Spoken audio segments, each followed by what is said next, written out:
Okay guys, let's get working on this thing. I just disassembled this all. I put one Allen key up there. I don't have enough Allen keys to do this. And the problem is the upper bolts on these engines aren't drilled all the way through like a 5-horse.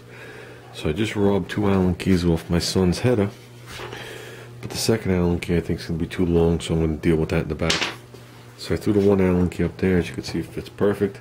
It's going to require a second one down here, but not today. Put my gaskets in, put this back, and as you can see, it's now a little more mid-seated. Put my gasket in here, put the stay back on. Now let's do the easy one. That was hard to get my fingers in there, they got a little fat. Okay guys, here we are. I hooked the tank up to this individual one, started it low with the idle, did the same thing on that.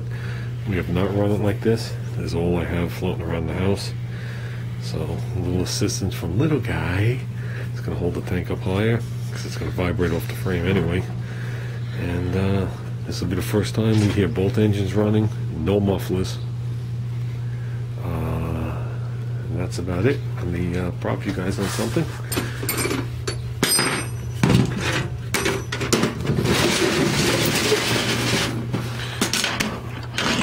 Let's see if that's a good propping. And let me raise up the tripod. There you go, 2 blocks of wood.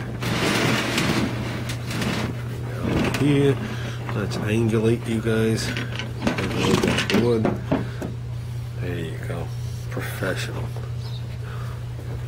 We're going to hold up the tank. There you go, little guy, keep it up there.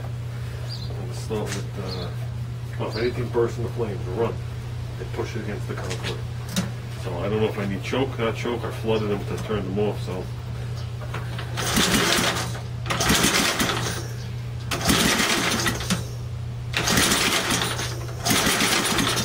I think they're flooded.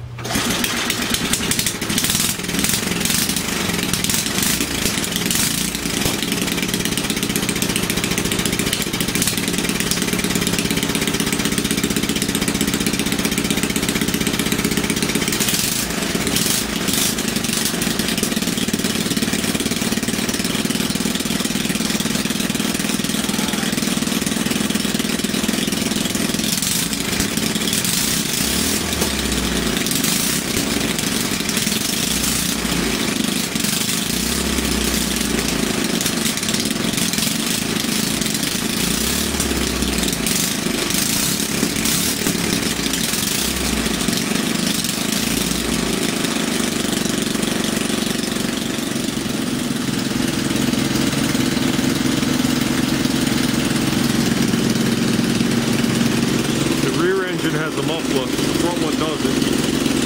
The jet screw on the side, the little cap screw, wasn't tight on the front one, and I think both of the floats have to go down a tad to help with the vibration.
Well, it's definitely going to require some tuning before you can go any further. I mean, right off the bat, you need exhaust on both of them, some sort, even if it's a header of some sort, to have the correct back pressure.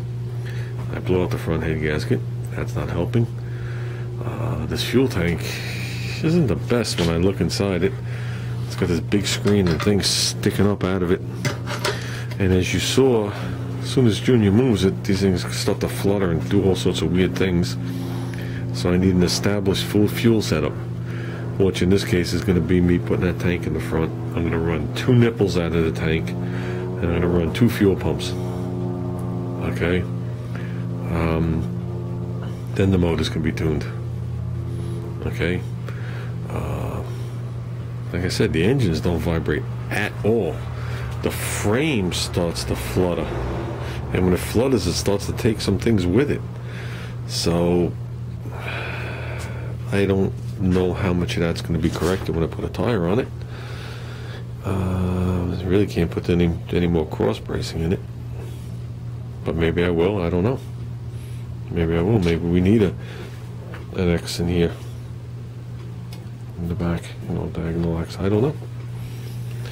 So, but I also know that when we did that engine, when we fired it up and ran it like this, the thing vibrated all over the place and buzzed and shook. And then as soon as we put the clutch on there and the chain, it all went away. So, you know, and this thing's also sitting on a garbage pail. There it's sitting on rubber tires. It all makes a big difference in harmonics. Harmonics have to go somewhere.